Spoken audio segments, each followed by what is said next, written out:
আগামীকাল থেকে সকল প্রাথমিক বিদ্যালয়ে অনির্দিষ্টকালের জন্য কর্মবিরতি চলবে। আমাদের এই আন্দোলন কর্মসূচি আমাদের অন্তর্বর্তী সরকারের বিপক্ষে নয়। আমরা কোনো সরকার বিরোধী কর্মসূচি নিয়ে নামিনি।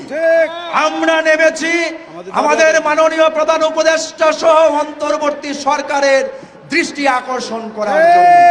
আমাদের যে এই বাস্তবায়ন পরিষদের অন্যতম একজন আহ্বায়ক মাহবুবুর রহমান চঞ্চল সহ 5 জনকে পুলিশ গ্রেফতার করেছে, শাহবাগ থানায় নিয়ে গিয়েছে।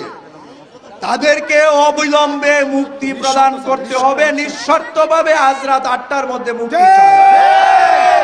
তার মুক্তির দাবিতে এবং আমাদের প্রায় 2 শতাধিক শিক্ষকের উপর যে বর্বরোচিত হামলা চালিয়েছে তার প্রতিবাদে আমাদের আরেকজন আহ্বায়ক খায়রুন নাহার লিপি, তার পেটে গুলি লেগেছে, সেও গুরুতর অসুস্থ অবস্থায় সে হসপিটালে আছে। এই যে আমাদের নিরীহ শিক্ষকদের শান্তিপূর্ণ কর্মসূচিতে যেসব পুলিশেরা এই বর্বরোচিত হামলা চালিয়েছে তার দৃষ্টান্তমূলক শাস্তির দাবিতে আগামীকাল থেকে সকল প্রাথমিক বিদ্যালয়ে অনির্দিষ্টকালের জন্য কর্মবিরতি চলবে।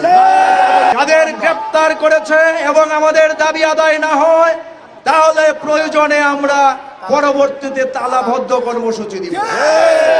আমরা এই শহীদ মিনারে ইতিপূর্বেও সমাবেশ করেছি, আমাদের উপদেষ্টা সচিব ডিজি মহোদয়দের সাথে বৈঠক করেছি, আমাদের দাবির কথা বলেছি, উনারা আশ্বস্ত করেছেন, কিন্তু আমরা এর কোনো বাস্তবায়ন দেখিনি।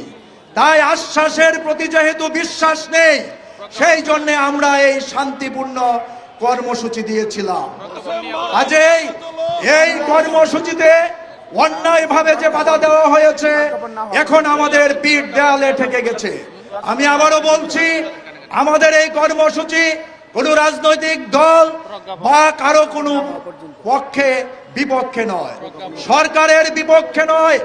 আমরা শিক্ষক, আমরা পেশাজীবী সংগঠন করি, আমরা আমাদের দাবি জানানোর জন্য, আমাদের যৌক্তিক বিষয়টা জানানোর জন্যই আমরা এখানে ভয়েস রেজ করতে এসেছিলাম।